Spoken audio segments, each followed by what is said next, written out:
May mungkahi ang Department of Agriculture na taasan ang taripa sa imported na bigas. At kaugnay niyan, kausapin natin si Department of Agriculture spokesperson Asek Arnel de Mesa.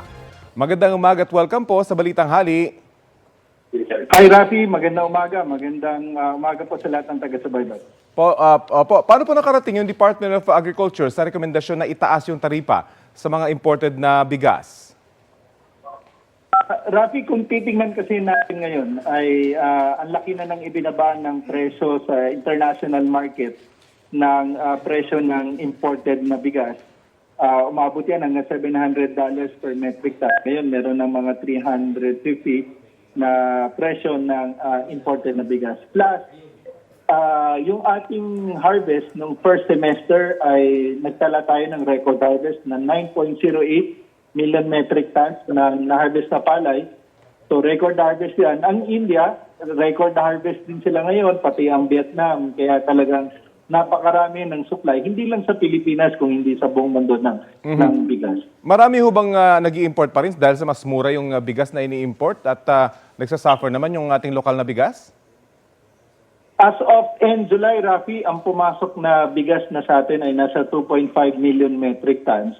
At merong 2 buwan na medyo mataas yung level ng importation natin. Yung buwan ng April, halos 500,000 metric tons yan.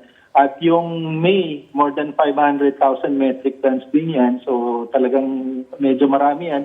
Compared to the regular na pumapasok sa atin every month na 300 to 350,000 metric tons.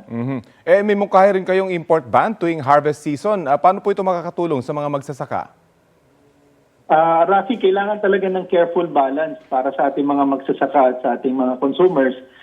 Dahil nga maraming bigas ngayon, both local at saka ng ating imported, ayon na rin sa Republic Act 708 under Section 3 ng nasabing batas, kapag talagang maraming bigas na umiikot, na nagdudulot ng pagbaba ng presyo, lalo na ng farm gate, the President may terminate temporarily the importation of rice. At timing din naman, dahil mag-harvest ngayon, actually sa ibang lugar dito sa norte, lalo na sa Nueva Ecija, mid-August magsisimula na ang aniyan.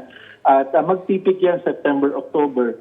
So this will be very timely para makatulong sa ating mga magsasaka na may taas muli yung presyo ng farm gate. Pero siyempre, kailangan ding balansin. Yung huling datos ng PSA naman ay bumaba ng 15.9%, negative 15.9% yung inflation dahil sa bigas.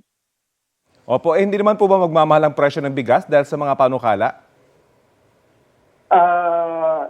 Ang maganda dito, Rafi, dahil nasa dami ng imported na bigas plus yung ating local production, ang temporary ba naman, again, for a very limited period, dahil sa maraming bigas pa na pumasok, siguro pag pinatigil na uli or mag-start na uli ng importation, marami pa rin tayong bigas na nabili ng mas mura. At hindi na po ito dadaan sa consultations at deliberations at may timeline ho ba kayo tinitingnan niya para rito? Kagaya ng nabanggit ng ating kalihim sa PCO, this is an urgent matter now at isa yan sa pag-uusapan sa mga sidelines sa meeting sa India kasama ng ating Pangulo at ng iba pang economic manager. Opo, nabanggit nyo, record harvest po tayo. Sa pangmatagalan, ano pong target ng DA? Ma-achieve pa rin po ba natin yung self-sufficiency pagdating sa mga sa bigas? Isa yan sa mga pwede natin gawin. Pero sa ngayon, talagang malaki pa rin yung ating kinakailangan na import dahil sa patuloy na paglago ng ating populasyon. Pero dahil nga sa mga intervention ngayon sa technologies, patuloy rin na tumataas at yung intervention sa sektor ng pagpapalay ay tumataas din naman yung ating volume of production. We're expecting record harvest for the entire year of 20.4 million metric tons ng palay. Very quickly po, nababawasan ba yung ating mga sakahan dahil sa progress na rin sa mga kanayunan? May mga record of course ng mga conversion to other usage from agricultural to residential. Pero yung huling datos ng PSA ay tumaas ng bahagya naman yung taniman ng palay, yung tinatawag natin na harvested area ng palay.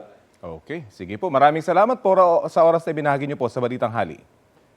Maraming salamat din, Rafi. Good morning. Si DA spokesperson ASEC Arnel de Mesa.